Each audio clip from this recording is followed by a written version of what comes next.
Hello and welcome to the Healing Insight Podcast, episode 54, with me, Sarah Hunt. And me, Jez Hunt.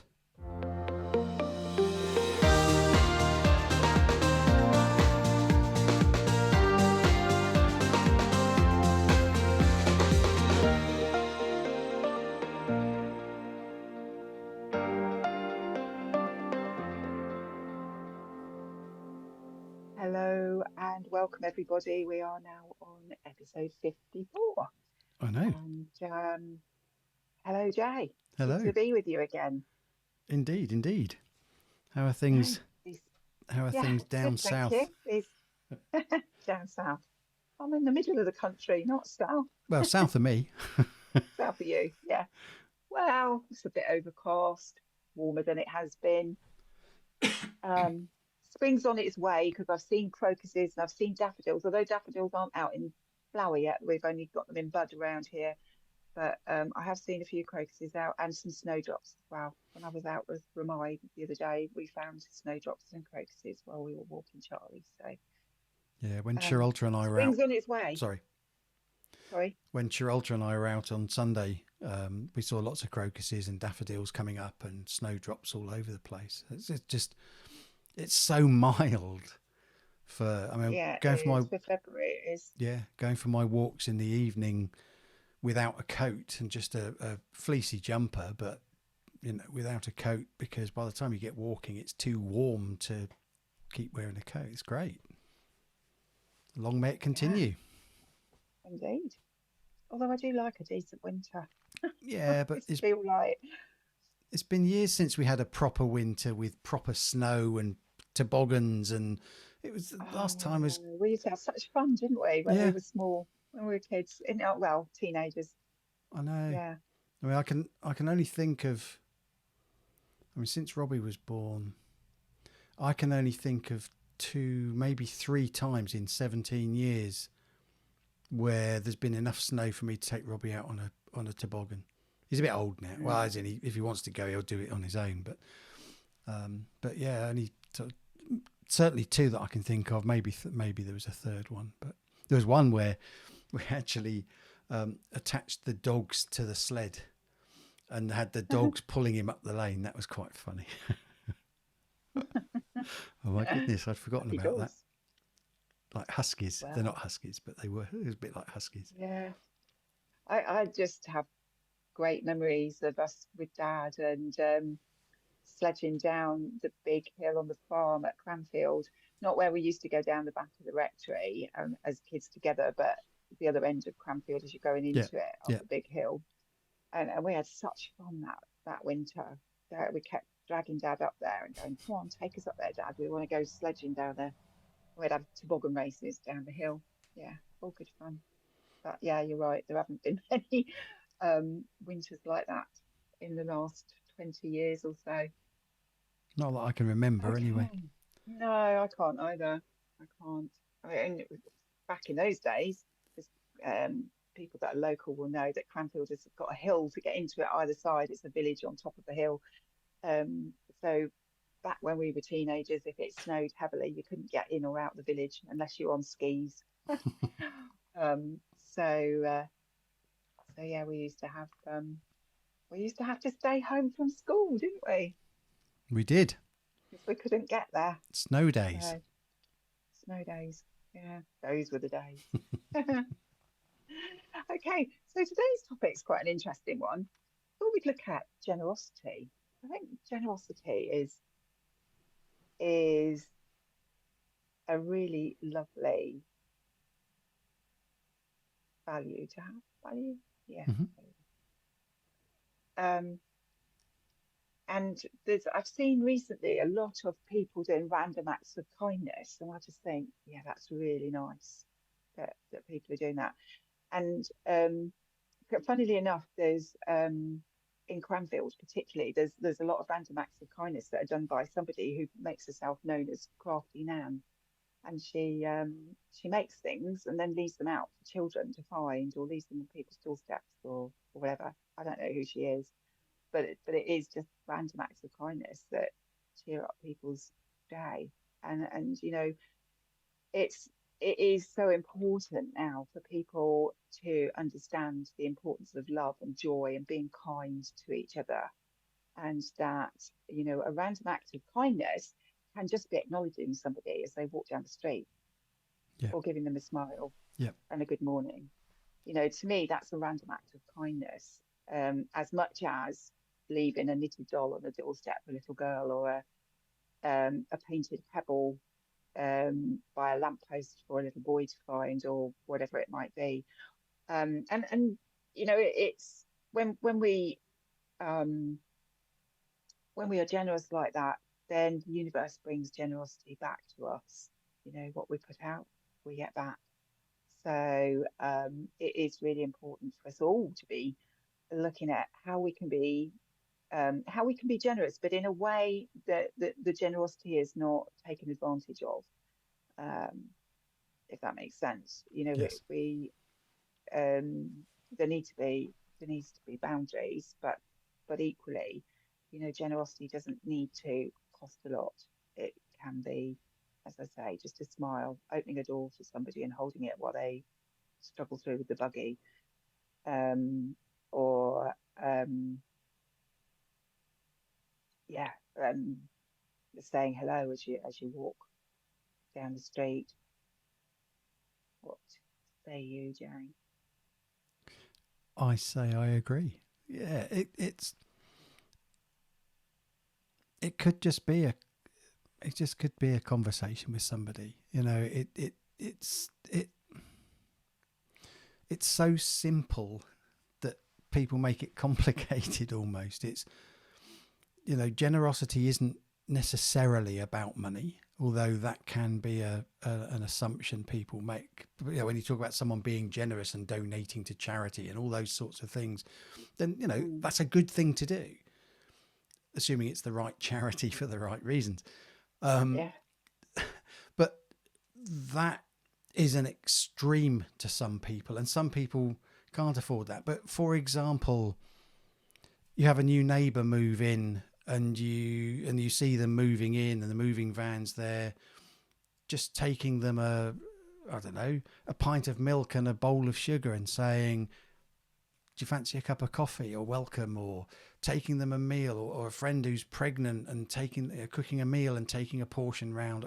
There's so many little things we could do, Mm, from a smile in a supermarket when you're looking at the checkout person who's possibly distracted, world in a different place, not necessarily in the moment. Just a smile and acknowledge them and say, hi, how you doing, can be enough just to change someone's mood, to change someone's day.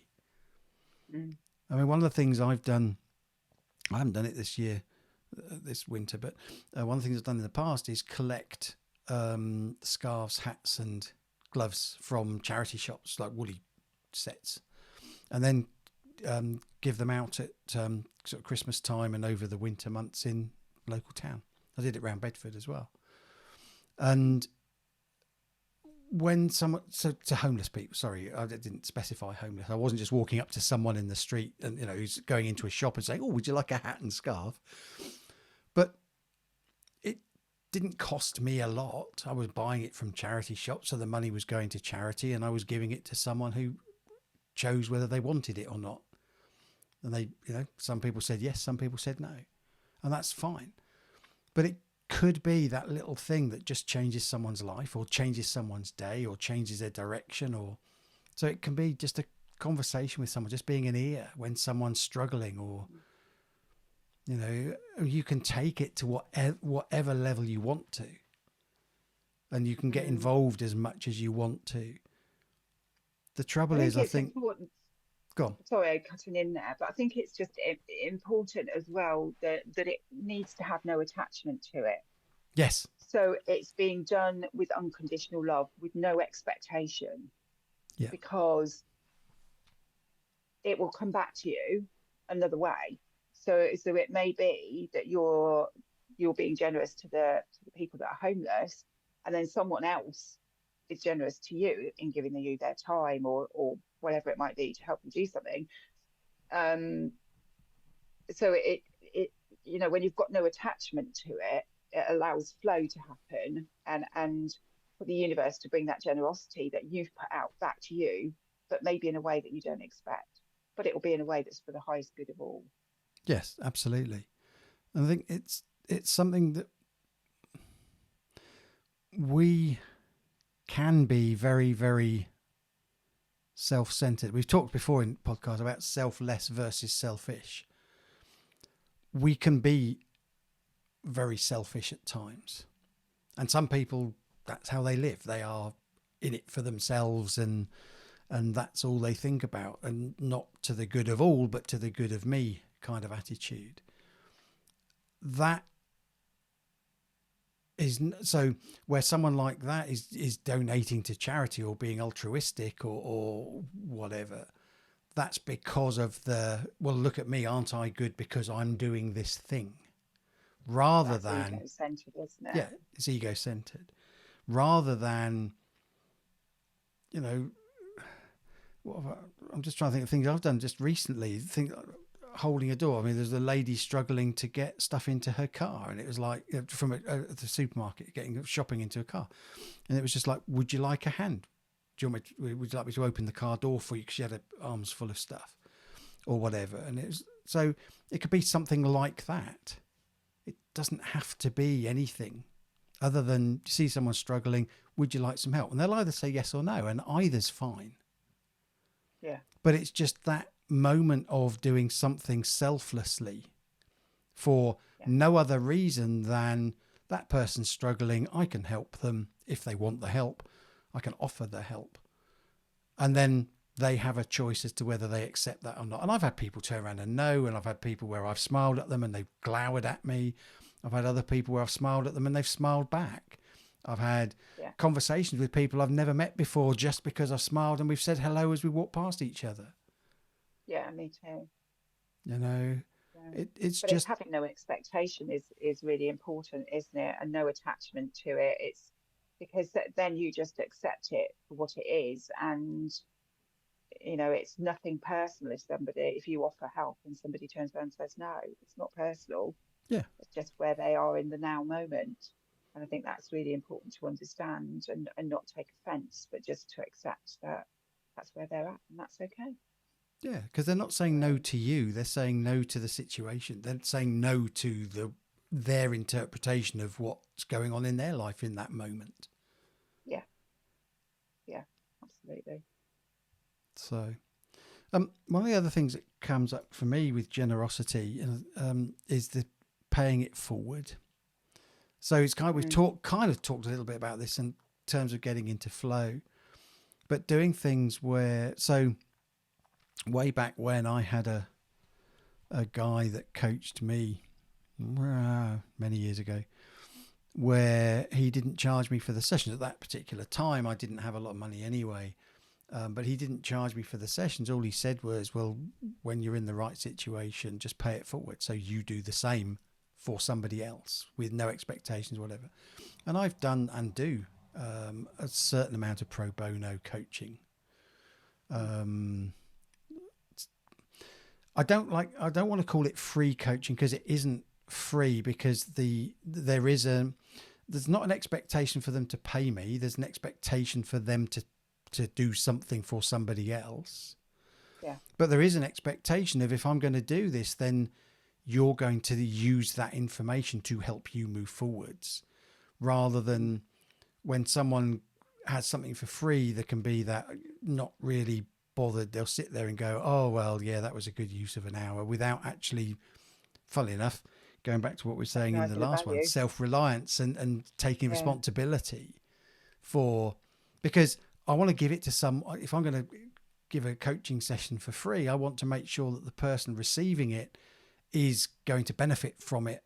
And because if you're not going to put the effort in that you need, that's fine, but I'll find someone who is, because I'd rather help them, because Mm, they're wanting to help themselves. And I'm not doing it just because I'm bored. I'm doing it to help people that maybe perceive that they're not in the right place or the right circumstances to pay for coaching, for example. mm, So there are things that we can do to pay it forwards with skill, with knowledge, with, I don't know, anything. Yeah, yeah, absolutely. Sky's the limit, really, isn't it? There's so many things that we can do to pay it forward. Um, and like you, I do some healing pro bono as well. Um, but again, it's usually um, help people that really want to help themselves as well. Um, there's, I think there's quite a thing out in social media at the moment about paying it forward, about random acts of kindness, and I think it's really important to remember not to let ego get caught up in it all. Hmm. That it needs to be something that's coming from the heart. That it needs to be something that you're doing not for self gratification from an ego kind of point of view, but you're doing it out of the goodness of your heart because you know that person needs that extra help, or you know that person will value what you're doing to help them. That makes sense. Yeah. Yeah, there's no point in doing something that isn't. There is that, actually.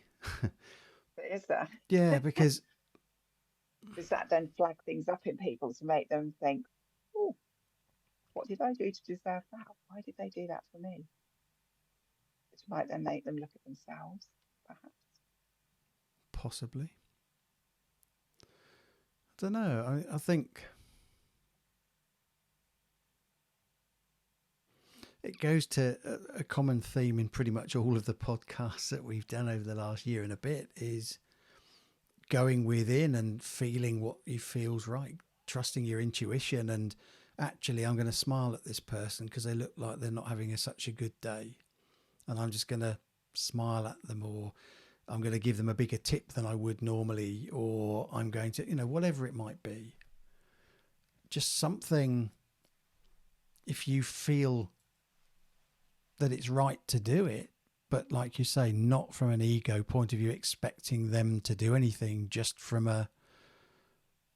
I'm doing this because I feel it's the right thing to do in the moment and because I can, Mm, whether it's a mm, smile or a tip or giving someone a lift or helping them put stuff in their car.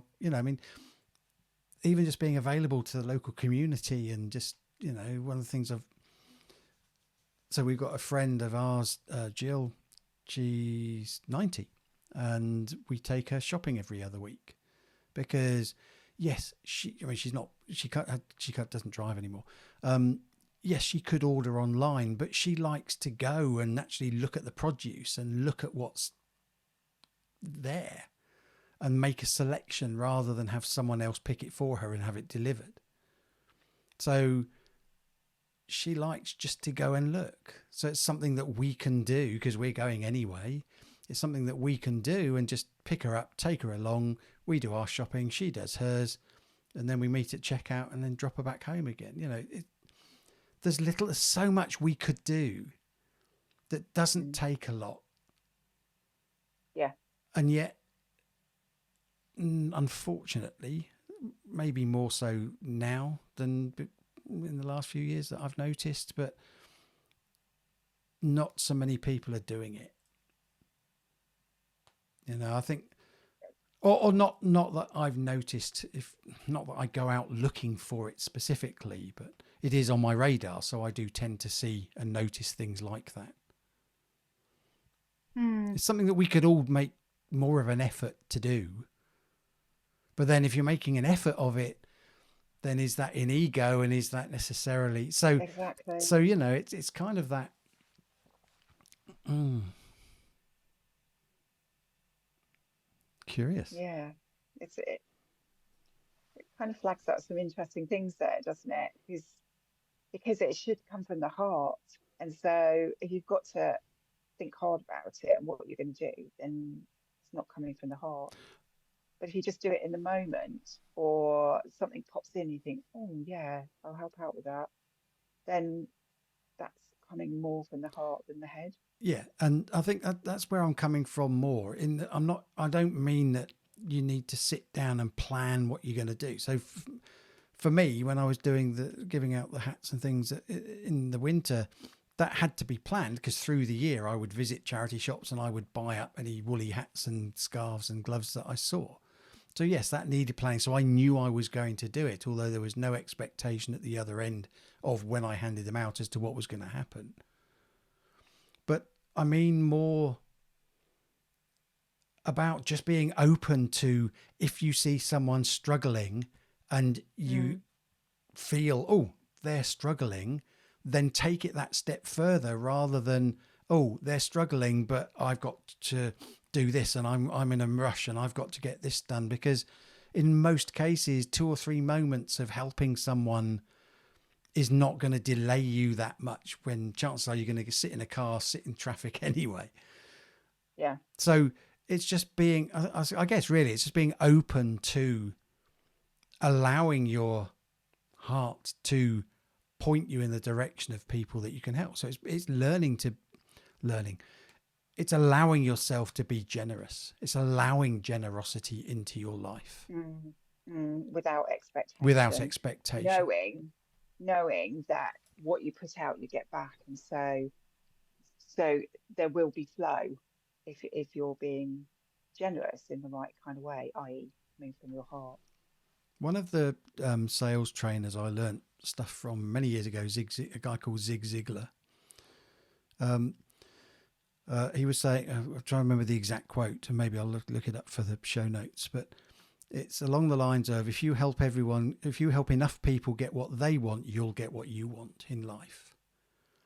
And that doesn't necessarily mean financial gain, as in it has to be paid for. If you have an attitude of generosity, of genuinely wanting to help people, then it absolutely will come back to you, and you will have whatever you want, whatever you need in your life because of it. Yeah, absolutely. I think the other thing as well, there's a quote, and I can't remember exactly what it is, but there's a quote that talks about something along the lines of that, by essentially by being generous and helping other people, you might not change the world, but you might change that person's world for the better. Yeah, Um, and um, and that's what's important, because then we're spreading love and joy to people, which is which is one of the things that's been highlighted to me recently that we really need to be doing. And it's a loving, it when we do random acts of kindness, however whatever form they take, it's a very loving thing to do, and it will bring joy to the person that's receiving it, and it will bring joy to us because we've been able to make that person's day a little better for them, lift their mood perhaps, and make them feel happier in themselves. So, um, so yeah, it is another way that we can be very loving, and at the end of the day, humans are very loving beings. Majority of them yeah, are very loving beings, and so being kind comes naturally to most of us. yeah. I think we just need to let our inner kindness out more. Yeah, absolutely. Take it for a walk and let it go off the lead a little bit. Yeah. Mm. I'm sure things will pop into people and they'll suddenly start thinking, oh yeah, that was one of those moments, and that's good because that just helps. It helps people to feel valued as well, doesn't it? And appreciated when you do that. That smile will make somebody think, could make somebody think, oh, that was a really nice thing to do. Oh, that makes me feel appreciated. That makes me feel acknowledged. It makes me feel that I'm worthy of acknowledgement. So that's um yeah, that just helps to lift people so much, doesn't it? Yeah, I absolutely think that. Yeah, interesting. Yeah, Generous. Generous. Well, Yeah. generosity also, in some ways, goes to what we're doing with the podcast, because we're giving up. We're giving up. We're giving half an hour a week, just in terms of this recording, let alone the time that we put into the show notes and editing and stuff. But let's go with let's say an hour a week. So we give up an hour a week to share our thoughts and our insights and our opinions and our views on different topics. But there's no expectation of whether there's one person listening to it, no people listening to it, or 1,000 people listening to an episode. We still do it because we feel it's the right thing to do, not because Absolutely. we're expecting anything other than if us putting this topic on generosity out there helps one person to have a better Yeah. day or to do something different that's in a positive way, then it's worth doing. So, there are lots of ways that we can help people and be Mm. generous with our time, with our money, with our whatever thoughts, opinions, in the right way, Yeah. actions. Yeah. Absolutely. So, I think it's given me a lot to think about. I'm sure it's given our listeners a lot to think about. Um, yeah. Yeah, it just makes you think about how actually we are very generous in lots of different ways and probably don't even realize just how generous we are with our time, with our energy, with with anything that we do. yeah. I think the key is no expectation And no attachment. and no attachment. Just do it. If you feel it's the right thing to do, then just do it. Yeah. Because invariably it is the right thing to do. Yeah. If it feels like it is, then it is. Yeah. Yeah, absolutely. Yeah. Interesting. Thank you. It's been good to explore that one. It has been an interesting one to explore, hasn't it? Indeed. So fabulous. So I think that's probably us at a close with generosity today. Yeah. As you say, an interesting area to explore. So we'll leave it there. Thank you very much for your time. You're It's welcome. been good to catch up with you again. And so until next time, it's goodbye from me. And it's goodbye from him.